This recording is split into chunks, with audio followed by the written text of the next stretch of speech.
किसान भाइयों, अगर आपकी भी धान की फसल अब गबोड़ अवस्था पर है, मतलब कि उसमें कुछ ही दिनों के बाद में बालियां निकलने वाली हैं, या फिर साथियों धान की फसल में बालियां निकलना आरंभ हो चुकी हैं।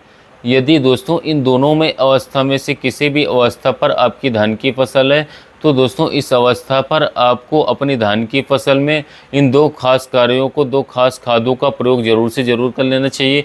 यदि साथियों इस अवस्था में इस खाद का प्रयोग आप अपने धान की फसल में कर लेते हैं, तो दोस्तों आपकी धान की फसल में जो बालियों का साइज़ होगा, उसे देख करके पूरा गांव आपसे पूछेगा कि आखिर आपने डाला क्या है अपने धान के खेत में। तो दोस्तों बात वो कौन सी खास खादें हैं, जानने के लिए इस वीडियो को पूरा अंत तक, लास्ट तक ज़रूर देखिएगा दोस्तों। साथ ही यदि आप हमारे कृषि मित्र चैनल पर पहली बार आए हैं, आपको हमारा यह वीडियो पसंद आता है या फिर हर एक वीडियो पसंद आता है, तो आप हमारे इस चैनल को सब्सक्राइब करके घंटी के निशान को ज़रूर दबाएं। किसान भाइयों, जब हमारी धान की फसल गबोड़ अवस्था पर हो जाती है, उसमें बालियां निकलने वाली होती हैं, इस समय को धान की फसल में सबसे ज़्यादा क्रूशियल महत्वपूर्ण स्टेज माना जाता है। इस अवस्था पर किसान भाइयों हमारे धान के पौधे को कुछ खास खाद और उर्वरकों की आवश्यकता होती ही होती है। यदि उनकी पूर्ति हम इस अवस्था पर कर देते हैं किसान भाइयों, तो हमारी जो धान की फसल की पैदावार है साथियों, वो 15 से लेकर के 20% तक का हम बढ़ा सकते हैं पैदावार को आसानी से। आइए हम अब बात कर लेते हैं कि वह कौन सी दो खास उर्वरक है जिनको हमें इस अवस्था पर ज़रूर से ज़रूर प्रयोग करना होगा। नंबर 1 पर किसान भाइयों कुछ खास बातें मैं आपको बता दूं। यदि आपकी धान की फसल अब गबोड़ अवस्था पर है, फिर भी आपको ऐसा लग रहा है किसान भाइयों कि आपकी धान की फसल में हरियाली कम है, ज़्यादा देखने को नहीं मिल रही, बढ़वार थोड़ी कम है, फसल में पीलापन देखने को मिल रहा है, हरा भरापन की कमी है, तो सबसे पहले तो दोस्तों आपको एक खास धान की फसल में फार्मूले का प्रयोग करना होगा इस अवस्था पर। उसके लिए साथियों सबसे पहले आपको लेना होगा अपने धान की फसल में लगभग 100 ग्राम प्रति एकड़ के हिसाब से साथियों बोरॉन, और इसके साथ साथ लगभग साथियों आपको 1.5 किलोग्राम प्रति एकड़ के हिसाब से साथियों यूरिया लेना होगा, और इसके साथ में आपको मिला लेना है जिंक, जो कि 33% वाली हमारी आती है दोस्तों। लगभग आप जो है 500 ग्राम प्रति एकड़ के हिसाब से आपको मिला लेना होगा, और इसके साथ साथ आपको सबसे अंत में मिलाना है फेरस सल्फेट, जो कि 19% वाला हमारा आता है। लगभग बात करें तो 500 ग्राम प्रति एकड़ के हिसाब से। अब इन चारों का साथियों आपको घोल बना लेना है अलग अलग किसान साथियों, और उसके बाद में दोस्तों सभी को मिला करके लगभग बात करें तो 150 लीटर पानी में मिला करके इसका स्प्रे आपको करवा देना है, कर देना है शाम के समय पर।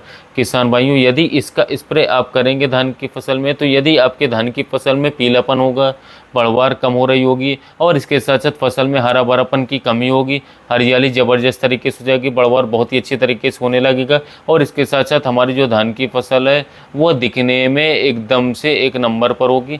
सबसे पहले दोस्तों आपको इसका प्रयोग करना होगा इतनी ही मात्रा में। उसके बाद में दोस्तों आपको जो है जिस खास उर्वरक का प्रयोग करना है वो मैं आपको बता दे रहा हूँ। इसका नाम है NPK 0.34, बहुत ही फेमस प्रोडक्ट है दोस्तों। धान की फसल में बालियां निकलते समय या साथियों यदि आप इस स्प्रे का प्रयोग कर लेते हैं, तो दोस्तों आपको अपने धान की फसल से चमत्कारिक बम्पर पैदावार देखने को मिलेगी। NPK 0.34 आपको HD फर्टिमैक्स नाम से HD फॉर्म वाला लेना होगा इस कंपनी का।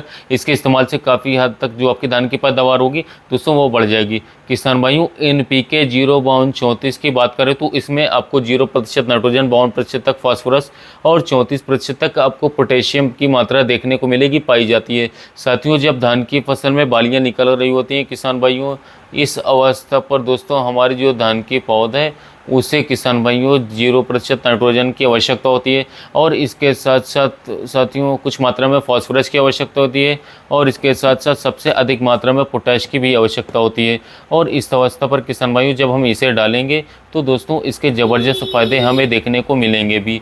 दोस्तों सबसे पहला तो फ़ायदा यही हमारा रहता है कि इसको डालने के बाद में जब धान की फसल में आपकी बालियाँ आएंगी, तो आपकी बालियाँ जो है कमज़ोर बिल्कुल भी नहीं होंगी, धान की बाली जो है स्वस्थ होंगी, और इसके साथ साथ धान के में बालियों का जो साइज़ होगा वो काफ़ी ज़्यादा आपको बड़ा देखने को मिलेगा। अक्सर किसान भाइयों आपने देखा होगा कि कुछ किसान भाई जो हमारे जो है धान की फसल में जो धान की बालियाँ हैं वो खाली रह जाती हैं, ब्लैक रह जाती हैं साथियों। तो दोस्तों जब हमारी धान की फसल में पोटाश की कमी होती है, इसके कारण हमारी जो धान की बालियाँ होती हैं वो खाली रह जाती हैं। इसका मुख्य कारण यह माना जाता है लेकिन दोस्तों जब आप इस स्प्रे का प्रयोग करेंगे अपनी धान की फसल में, तो आपके धान की फसल की एक भी बाली खाली नहीं रह जाएगी। सभी बालियों में 100% तक दाने का भराव होगा ही होगा। साथ ही धान की फसल में जो दाने की क्वालिटी होगी वह साथियों नंबर 1 होगी। और इसके साथ साथ आपके जो धान के फसल में दाने भरेंगे किसान भाइयों, वो दाने आपके मोटे चमकदार, इसके साथ साथ वजनदार होंगे, अच्छे रहेंगे, जिससे कि आपको बम्पर पैदावार देखने को मिलेगी, प्राप्त होगी। इसके अतिरिक्त भी किसान भाइयों बहुत सारे लाभ होंगे आपको। जैसे कि बात करें तो हमारा जो पोटैश है, यानी कि जब हम इसको डालेंगे तो साथियों हमारे पौधे की जो रोग प्रतिरोधक क्षमता होती है धान की फसल की, या उसमें वृद्धि कर देगा। इसके साथ ही किसान भाइयों हमारे जो धान की फसल में जो जड़ें हैं वो गहराई तक फैलेंगी। तना जो है हमारा किसान भाइयों धान की फसल का, वो भी काफ़ी ज़्यादा मजबूत हो जाएगा। और इसके साथ साथ भविष्य में जो हमारी फसल है उसके गिरने की संभावना बहुत ही कम रहेगी, ना के बराबर रहेगी। साथ ही किसान भाइयों ये हमारे मिट्टी का जो तापमान होता है उसको भी नियंत्रित करके रखता है। यदि थोड़े दिन के लिए आप सिंचाई नहीं कर पाते हैं, सूखा हो जाता है, तो साथियों आपका पौधा उसे सहन कर लेगा। यदि आप अधिक सिंचाई कर लेते किसान भाइयों, तब भी आपके पौधे को उससे ज़्यादा नुकसान बिल्कुल भी देखने को नहीं मिलेगा। तो अब आइए बात कर लेते हैं कि हमें कितनी मात्रा में NPK 0/34 का प्रयोग करना होगा धान की फसल में, क्योंकि सही मात्रा में डालना हमें अत्यंत आवश्यक होता है दोस्तों। तभी हमें 100% रिजल्ट देखने को मिलेंगे किसान भाइयों। सबसे पहले तो आपको NPK 0/34 जो HD फॉर्म में आता है, एरिस कंपनी का, लगभग 1 किलोग्राम प्रति एकड़ के हिसाब से जो है सादा वाला लेना होता है, और 400 ग्राम प्रति एकड़ HD वाला लेना होगा। 400 ग्राम आपको 150 लीटर पानी में घोल बना करके साथियों शाम के समय पर स्प्रे करना है। स्प्रे करते समय साथियों आपको ध्यान रखना होगा कि आपके खेतों में नमी होनी चाहिए, मौसम साफ होना चाहिए। इसके साथ साथ धान के पौधे जो है पर्याप्त मात्रा में नमी खाए रहें, तो साथियों तभी इसका आपको अच्छा रिजल्ट देखने को मिलेगा। इसके स्प्रे करने के बाद में किसान भाइयों मात्र बात करें तो 3 से 4 दिन में ही इसका जो प्रभाव है आपकी धान की फसल पर वो दिखना चालू हो जाएगा। और इसके साथ साथ भविष्य में आपको बम्पर पैदावार धान की फसल से प्राप्त होगी, देखने को मिलेगी। तो किसान भाई यदि आप भी अपने धान की फसल में बालियां निकलते समय इन 2 खास कार्यों को, उर्वरकों को प्रयोग कर लेते हैं, तो साथियों निश्चित ही इस साल आपकी जो धान की फसल की पैदावार होगी वो बम्पर देखने को मिलेगी। तो साथियों कैसा लगा वीडियो अच्छा लगा तो चैनल को सब्सक्राइब कीजिएगा, वीडियो को लाइक कीजिएगा। मिलते हैं नए वीडियो में नए टॉपिक।